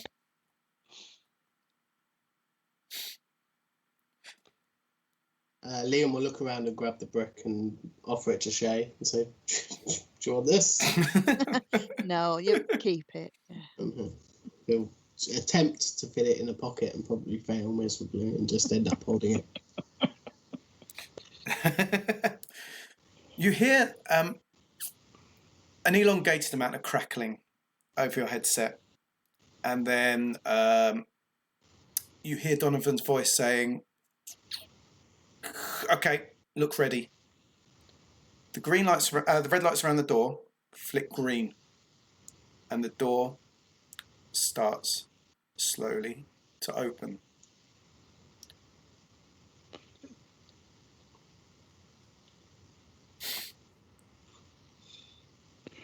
Got the very strong temptation to hold the pipe up to my mouth and yell down it, "Go away!"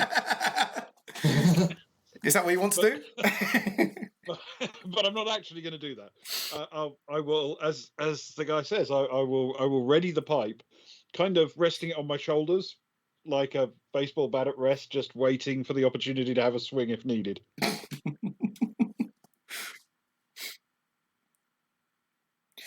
As you're looking towards the door, suddenly there's a crash from overhead, and 3 figures come crashing down from the ceiling among you.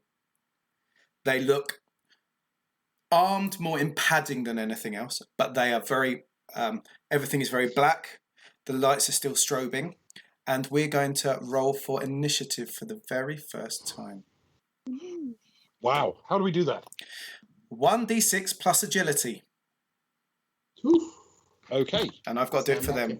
Any ties get re-rolled. I have a 3 + 2, 5. Jeez. I 5. have a 2 + 4, which is 6. Oh, I have a 6 + 1. oh my goodness. Okay, Yeah. and let me roll. And okay. Shay, you need to re-roll with one of the 3 people that fell through the door. So can you just roll again? Your position is safe. It's just whether it's you or them that goes Yeah. first. Okay, I got a 4, so an 8. 8. Okay, which is much better than them. So it'll be Liam first, and then Shay second, and then we'll go from there. So we're going to go for combat. We're going to go for hand-to-hand combat. So we can teach hand-to-hand combat. Hand-to-hand combat is basically 1d6. If you want to attack something, you don't have to, of course. You could be peace and love. But hand-to-hand combat is 1d6 plus strength. and none of you are security officer. You would get a security officer bonus, but none of you are security officer. So it's 1d6 plus strength. Both combatant roll. So if you chose someone to a target in hand-to-hand, they would also roll. And then the loser loses 1 strength. If it's a tie, no blows are landed. If you padded it back. If you've got a melee weapon, you can do up to 2 damage instead of 1. If you use that, it's as simple as that. They're your options: hand-to-hand or melee. So, Liam, there's 3 figures around you. It's Stroby. It's awkward. What would you like to do? Liam will probably approach the first one or the closest one to him, look at the brick in his hand and attempt to smack them around the head with it. Oh, brain without being ball. too frank. Okay, that's 1d6 situation. It is. We'll count that as a melee weapon because that will do more damage than your fist, unless you've got very strong fists. So it's 1d6 plus your strength, and I'm going to roll for the defender. Okay. It's 5 plus 3 is 8. 6 plus 1 is 7. Yeah. He the combatant is clearly padded, but still sort of drops to 2 knees with their hands up in a, you got me kind of thing. It's a training exercise after all. For them at least. How many times do they have to go through this a day again? You said there's dozens that this guy was seeing. They get a lot of hours. Oh. But theoretically, that is 1 down. That is that one. The next one up is Shay. There are 2 left standing, and there's the 3 of you. Okay, I will just go for the nearest one. Okay. Do I still have these toy stilts? No, they were to come back later, but you do have a spanner. Oh, gosh darn it. Oh, yes, I will use the spanner that I pocketed. Let's have a look. Oh, gosh, okay. I rolled a 1, so that's 4. And what was the melee bonus, sorry? It was strength plus your roll, and you don't get a melee bonus for using it, but it can do more damage if you hit with it, if that makes sense. Oh, right, okay, so that is just 5. 5. Well, you beat them because they got a 3. They're running badly. Brilliant. So again, as you clang them, where did you aim for? Oh, Shay doesn't beat around the bush, straight for the head. Straight for the head. It sort of clangs perfectly off the edge of the helmet they're wearing, and they drop a bit quicker than they meant to. But they are down to their knees. Arms are shaking a little bit more than they would like as they held it up. I think they've been for a few of these before. They've met the spanner before. They are down. Yeah. The next one in order is actually the last defender. Cool. And they are going to attack Misha. They have only got their fists. Okay. So it is, because it's hand to hand, we both roll. So it's 1d6 plus your strength. They're trying to grapple at you. Fair enough. I have a 2 plus 4, then a 6. And they also rolled a 6. So there was grappling, but no blows were landed. You basically got them in a bear hug or whatever, and they couldn't quite fight you off. It's a bit dark. It's a bit awkward. But it is now your turn. Right. I am going to attempt to administer a sound thrashing with the pipe in my hand. Okay, let's roll. Oh, that's better. 5 plus 4, 9. Let's just say, where are you swinging for? Any particular part of the body? Well, I've obviously realised that we're not supposed to kill these guys, I think. It's become pretty clear. So I think what I'm going to try to do is just slam him sort of straight across the midriff with the flat of it, right into the belly. Oh. Make him double up and knock the wind out of him without doing any lasting harm. Which you manage with his defensive roll so bad, you almost lift him off his feet as he sort of lifts backwards, as if he's on those wires like in a film, as he doubles over and then collapses to all fours on the ground. And then the three of them just sort of huddle together for warmth, really, and hope that you will be kind as the crackling comes through, saying, "Stop! That's enough. You've done well done." And the lights, the strobing stops and the lights come on, and you see how pitiful they look on the floor. Sad. That was a poor show. Be ashamed. I mean, we actually suck at combat in every possible way, and we obliterated them. So, wow. At least we didn't get the woman with the arm wrestling. That's true. Yeah.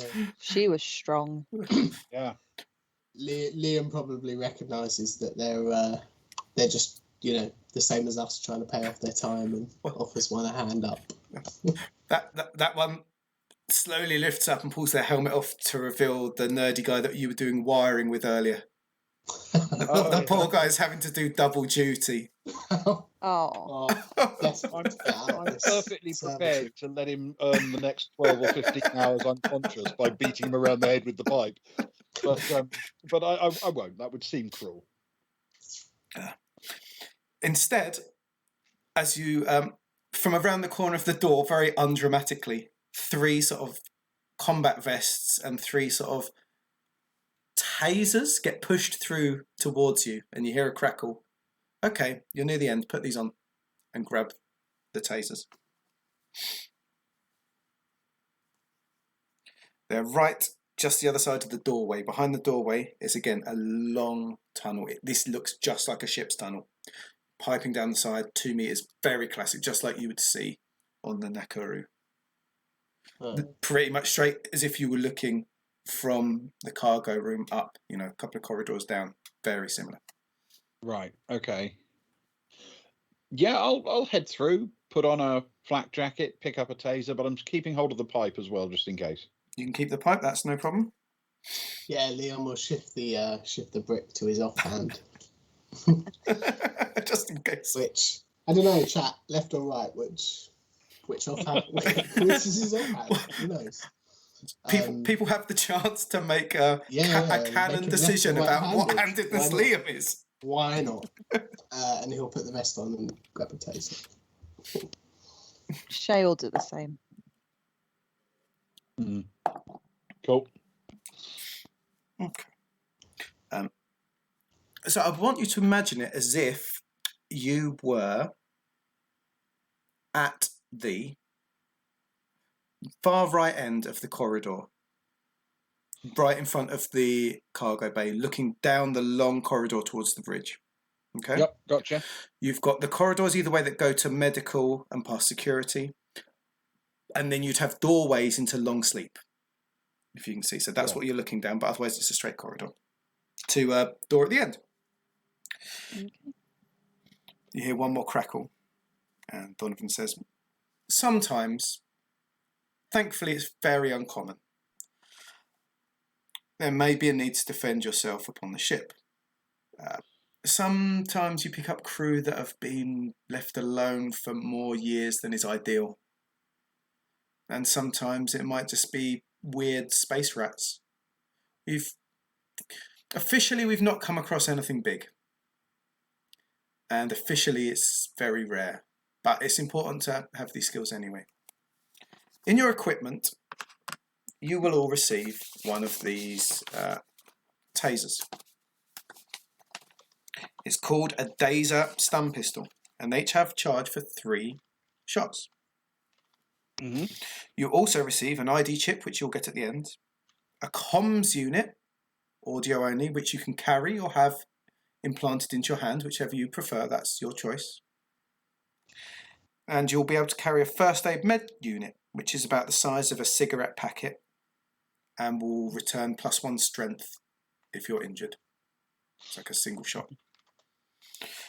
Your ship will have pistols and a shotgun, but not for everyone. They're locked in security. They're locked in the security office, and there needs to be a reason to get them out. So for most of the time, it will be stun pistols. Mm-hmm.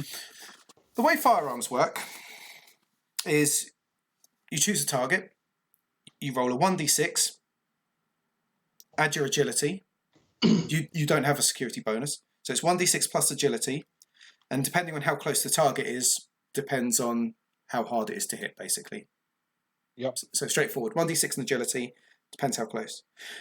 They can choose to dodge, which will increase the target roll by 1, but then of course they lose their next turn.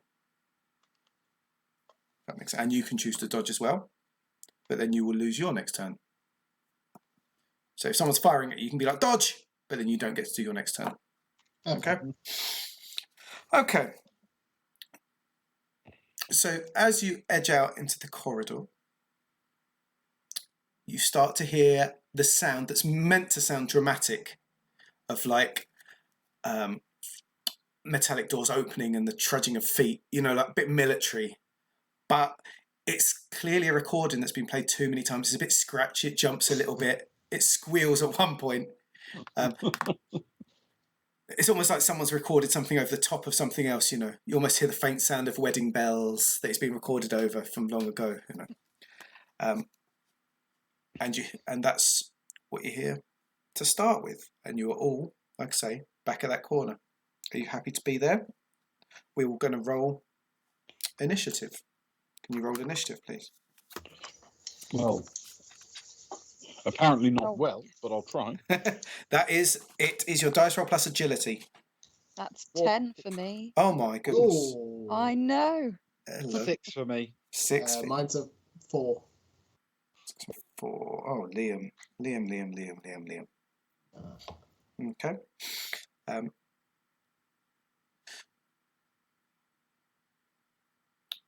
The sound of the CD, obviously they're playing the CD through closer and closer speakers to try and trick the sound of things getting closer. And just as it reaches the crossing of where it would be to go up to medical, yep, just as the tension ratchets up, some really lousy looking wooden targets poing around the corner. Boing, boing, boing. And there's like 3 of them. And they look like they've been zapped to within an inch of their life. The paint is worn off. Very disappointing end to a slightly thrilling moment, potentially. You can almost hear Donovan audibly sigh in embarrassment at this point. And he says, it's impossible to get the staff these days. Okay, who wants first shot? That would be you, Shay, I believe. Okay, I am going to fire. Okay. Let's see. Just add agility. That's a 5 because whenever I roll a 6, I have to roll a 1 straight after. A 5. There are other numbers in between. Yeah, just enough. It is at that range. You're still quite far away. You're going to be missing badly. The bolt sort of zaps up and hits the ground like a metre in front of it. You're still learning. It's the first time you've had one of these tasers in your hand. Donovan sort of snorts a little bit into the crackly microphone. And he says, I hope someone's going to do better than this. I'm not optimistic. Misha, it's your turn. Okay, with my agility of 2, remember? That's a total of 4. 4 is even worse. It goes into the ceiling 2 meters back from the target. Donovan is just like, oh God, can somebody just end this day for me already? Okay, Dituri, what are you going to do? What you got? Let's give it a shot.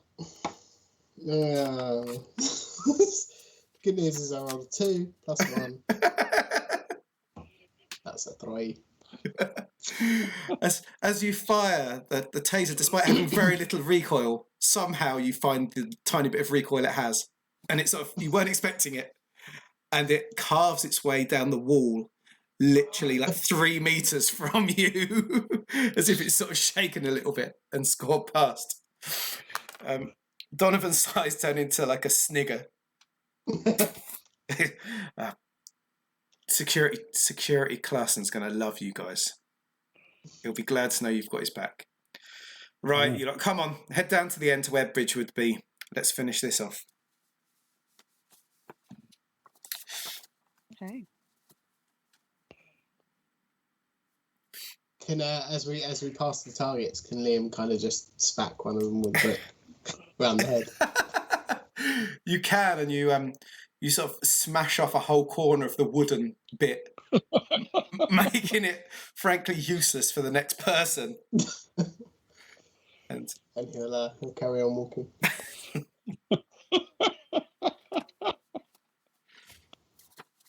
Oh. There are things at which we are good. We just haven't found them yet. I thought the stilt walking was a highlight. We've learned that Shay's really good at stilt walking.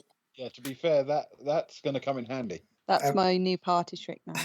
And I feel that's going to be where we really, really excel. An opening And unlocked the at initiative fence. of 10, to be fair, was Strong initiative. up there. She's first and up the front, just doesn't know what to do with it when she gets there. That's cool. Okay. So the bridge door, what would be the bridge door, opens up, and it's just another white scientific cube. This time Donovan is sat on the other side, a less impressive looking desk. It's not even pretending to be wood now. No pictures, no computers, just a pile of paper and a slightly disappointed look on his face. There's 3 of the metal chairs that are there. Tapping his forehead with his pen, he motions to the chairs.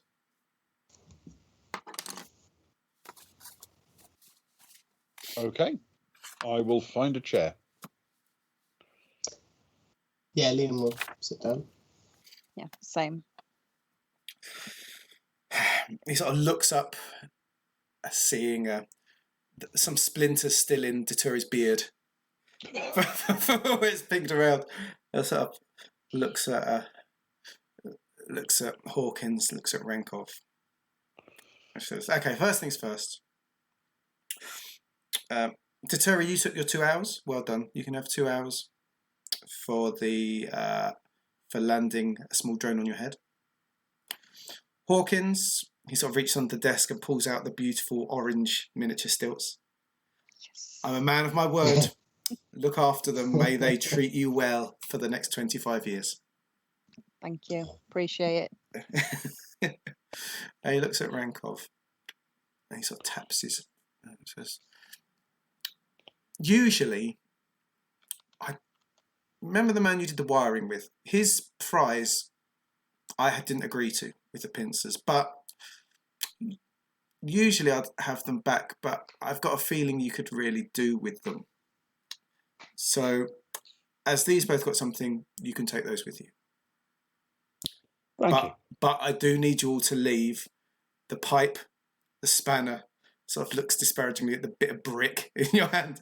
Yes. It says, and that goes without saying. Can we just leave these things when you leave, please? Liam's desperately trying to shove it into a pocket, but has nowhere of suitable size to hide it, I think. Do you love your brick?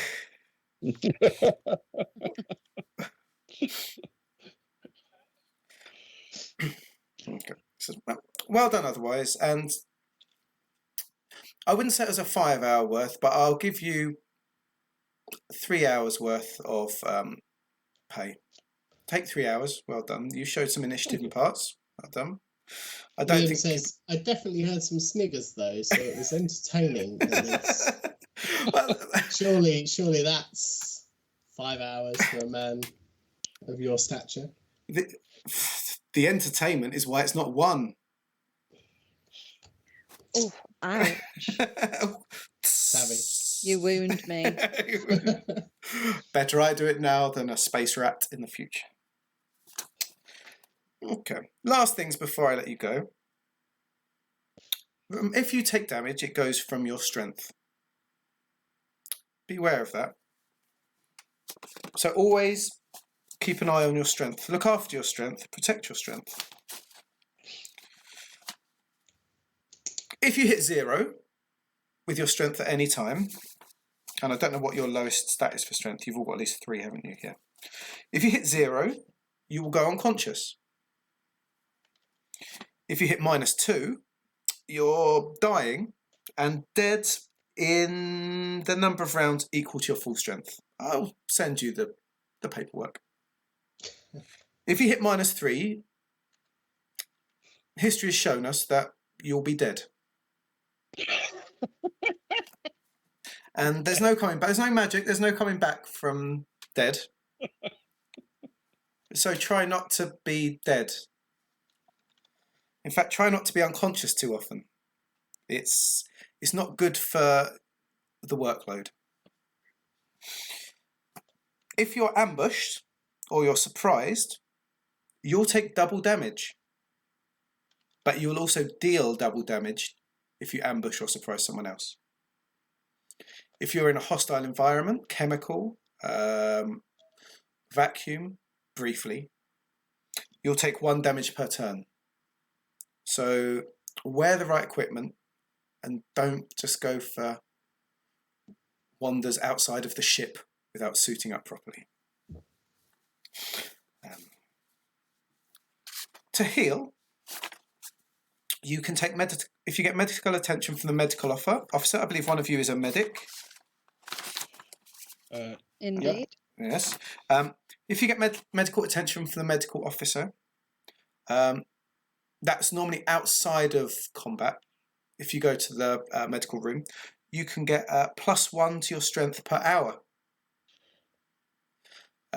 There's also an auto dock there, which we try and turn on as much as possible, and that's also 1 strength per hour if the medical officer is not available.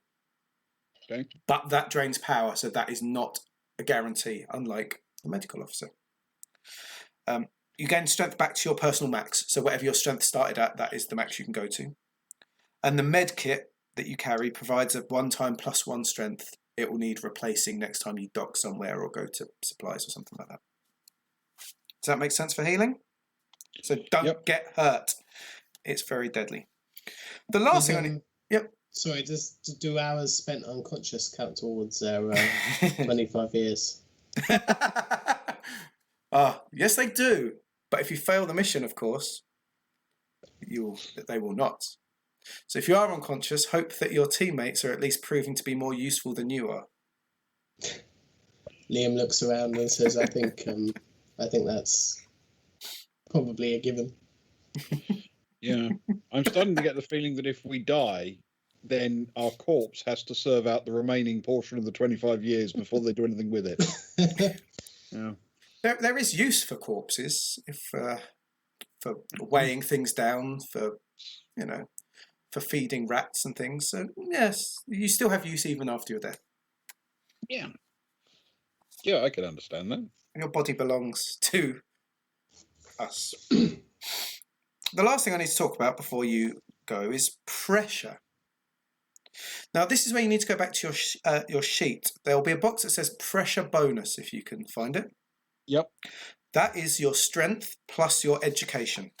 Simple as that. So you need to write that number. Your strength plus your education goes in that box. Okay. Okay. You got that? Cool. So, we get back to it. There it is. Your pressure bonus. So you 2, 4, 6. Yeah, that should be enough.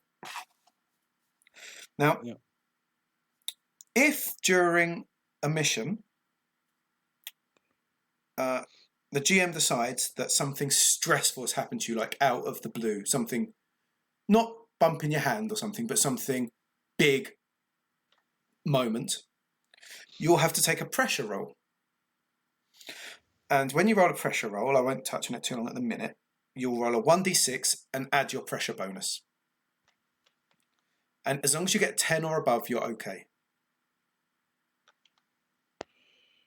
So right. for 2 of you, that's okay. For 1 of you, it's slightly more difficult. If you get a 9 or less, your pressure level goes up by 1. You're starting to feel stressed. At 0, you're fine. At pressure level 1, you're fine, but a little bit stressed. But from pressure level 2, you have to roll a dice where you have an episode.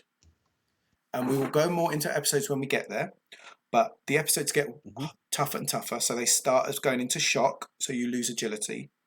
Or getting fatigued, so you lose some strength. Or your cognitive abilities suffer.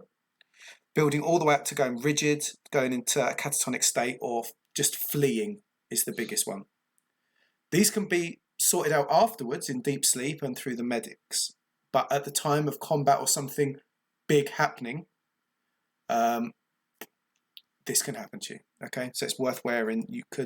It's very likely, I believe the book sort of leads that every adventure, every mission, every episode, there'll probably be at least one of these times when you need to roll, at least. It's like the key point of something big happening or something, okay? See how. Yep. And that is all the rules for now, and I'll email you over everything you need to know going forwards. Is there any questions on any of those rules at the minute? You can ask me in a second as well, but anything right now? No. That seems... I mean, I won't remember the exact mechanics and the pressure things. We haven't done it. But, I mean, you'll remind us when the time comes, I'm sure. Yeah. It feels a bit weird to do it now without something pressuring happening. Yes. Because we were so good at training and there was never any pressure. 5 hours off. There was no pressure. There's no pressure. Exactly. So the Nakuru is docked within the orbiting base up above in orbit around Titan, and currently it's being refueled and restocked. The rest of the crew will meet you on the ship tomorrow at 0800 corporation time. They are going about their own checks of getting their places in order. But for now, you can grab your kit, which would be your ID badge. You can choose to have it implanted or in badge form. We can go and take some badge photos in a minute. You'll get your med kit. You'll get your taser, which is sort of has a tag on it when you're on base. You know, the sort that you have to pull off to be able to use, so you can't use them on base. Yep. You'll get your med kit, you'll get that, and you'll get your whatever the last thing was. Comms unit. The comms unit as well, yeah. Yep. So your comms unit, your ID chip. Your ID chip is what you'll use to spend everything. So everything you've taken, I've typed into your comms, your ID chip, your hours and so on will be in your hand or around your, on a lanyard that you can scan as you need it. Cool. Then you can enjoy the afternoon and evening in the mess and making use of Titan's decent supplies of food and drink and entertainment, as well as a signing on bonus. Enjoy yourself. Enjoy yourself on us for the evening. Titan's well equipped. Have a wonderful afternoon, a wonderful evening, but you need to be on that ship 0800 to be given your first mission and to meet your crew. Thank you for listening. Thank you for your time, and have a wonderful 25. Thank you. And with that, he stands up, taps his head one more time with his pen, just turns around, walks back to the door, ready for the next crew. Now, it's like when you've been at laser or something, you're sort of left to stagger out into the bewildering outdoor after you've been gone.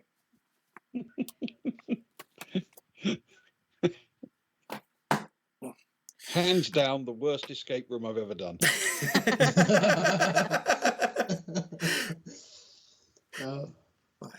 You nearly didn't get through the vent, and you nearly broke a door. Yeah.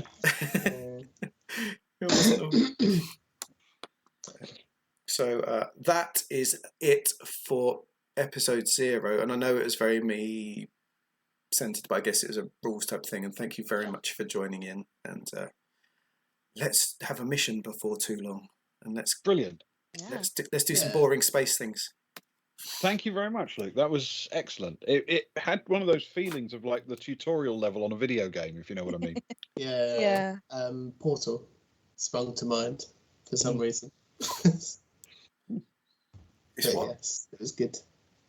It was only this evening when putting my youngest to bed, I was saying like, oh, that's how I could do the rules through a tutorial level. Yeah. So it's cool. It's very cool. I like it. It seems a nice clean system. Yes. That's when I send you the sheets as well, it is a lot of just like 1d6 plus your skill. And if you've got if that's your job, you know, it's any helm related stuff that Shay can come up with. Oh yeah, but I'm helming a remote controlled car. Yeah, good enough for me. It's that kind of thing. If it works, it's fine. You could probably help like the cargo bay machinery and things like that. As long as you can come up with something, that's fine. Yeah, cool.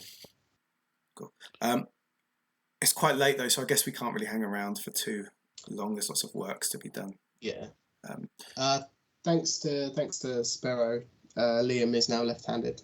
Is he? He's a left. Oh no. Yeah, there was no other votes, so that is where it lies. The Nakaru is totally set up for right-handers. I should have said beforehand. Everything's in that awkward opposite position. It just makes it more interesting. It's all good. All the computer mice are bolted to the right-hand side of the computers. Yeah, quite right. Quite right. Oh.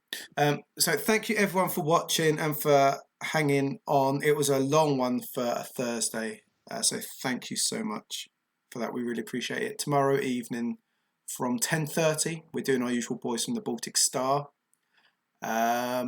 So please join us for that and spend all your points on all our nonsense that we're enjoying. I can't remember what we're doing tomorrow. What happened? Oh, we're brunch. We're at brunch. We're having brunch with a fancy Aslan. Yes. We're having brunch at a posh house with a fancy Aslan. I'm looking forward to it. Yeah. Quite a change from dirty ships. But yes. So that's 10:30 tomorrow evening.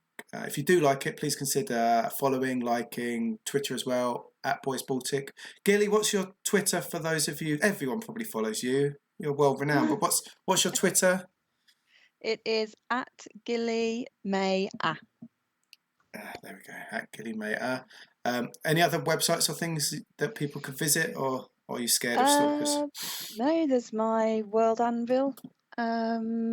That should be linked on my Twitter, and I do have Instagram. I'm just not very good at it.